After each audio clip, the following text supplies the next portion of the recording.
SMT Nation, we are back. Nation, in today's video, a very contentious topic. I think this one is going to be really polarizing in the comment section. Kind of sort of technical, but obviously we're a network technology channel and we follow all things in the industry. And I actually predicted this as a possible outcome last year. So I want to discuss it here as now analysts are starting to describe this as a potential outcome. So the report here provided by Dan Jones. This is Fierce Telecom. And I think there's a story from Dana on Light Reading too. Check out both of these write-ups. They're both really good. Get you thinking. But anyways, here's what's going on.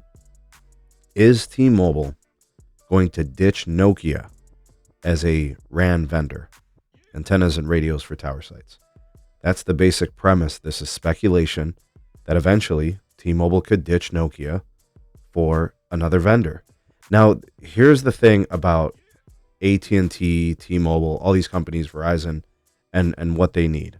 They need vendors for hardware, right? And kind of like the ideal scenario is that you have multiple vendors that you can do business with. For T-Mobile, they do business with two main vendors, Nokia and Ericsson. It depends on the market you're in. It's kind of sort of regional when you look at a map.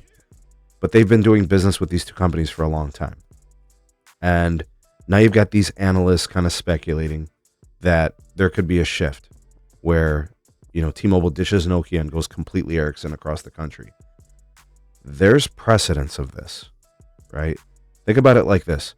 We have been seeing and witnessing multiple states across the U.S.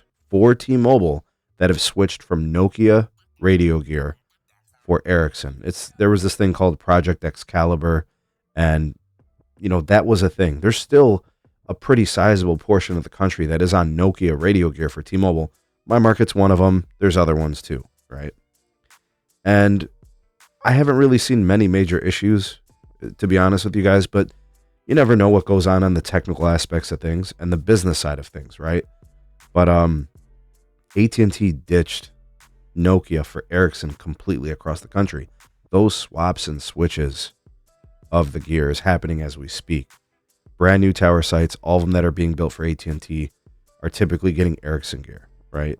And then you've got existing towers that have Nokia gear getting swapped for Ericsson gear. Ericsson's doing all the installation. Ericsson is doing, all the coordination of this gear, providing all of it.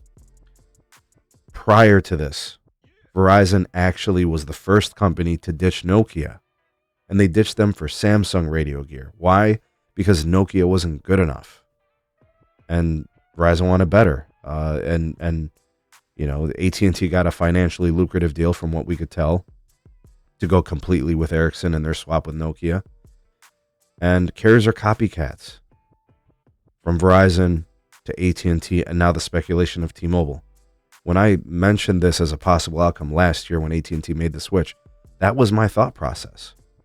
Is T-Mobile had already been switching in parts of the country to Ericsson from Nokia, and AT&T going all in with Ericsson, no other vendor, and with Verizon moving away from Nokia to Samsung, this was always a possibility. I mean, in order for some of Nokia's radio gear to work, they had to build fans into them. There were other issues related to the performance. Now, when you ask Nokia and you ask T-Mobile about this, they adamantly deny it. A reminder that AT&T and Nokia denied this right before AT&T confirmed that they switched everything to Ericsson. Denials are denials, right? And then we get substantiated confirmation that they end up being true. So it's not out of the realm of possibility that this happens for T-Mobile. It absolutely can happen. Now, overall, this is bad because you need competition in the market. Verizon gets this. That's why Verizon has two radio vendors. AT&T is stupid in that respect. I think it's a mistake. I don't care how good the deal was. You have to think about this long term. And then in the case of T-Mobile, how do you leverage and pin these vendors up against each other to get good deals if you're only going with one vendor? Where's the competitive pressure? Right? That's just a business foundation or a guiding principle of business. So, I don't know. I know that T-Mobile has been sizing down their engineering workforce. I know that there's been switching to Ericsson already. I look at all these factors, AT&T going all in this type of direction, Verizon moving away from Nokia. All these factors means this is a possible outcome. I'm not saying it's a foregone conclusion. I'm not saying it's definitely going to happen. But when I speculated this a year ago, these were the things I was thinking about, right? So 11 months, 12 months ago, or whenever it was, I put all these things together and I thought this is a possible outcome. And now you have these analysts, experts, these guys that are connected to all these things. They're saying the same things. It's possible, right? Not a foregone conclusion. This is a big if, but I can tell you guys right now, there is a version of United States vendor companies like that make radio gear. Nokia's gone completely out of North America. I don't think they do business in Canada. I don't. I think most of their action is in Europe and Asia. I don't think they do anything in South America or Latin America. But tell me what you guys think is going to happen. If you want to give me your prediction, you can't be wrong. I try to call it. What are the most likely outcomes? What are the pathways for the future? What's the most likely scenarios? That's the way I look at it, right? And tell me what you think. Drop me a line. Sound off in the comment section below. While the voice of the people, the SMT Nation, let your voice be heard.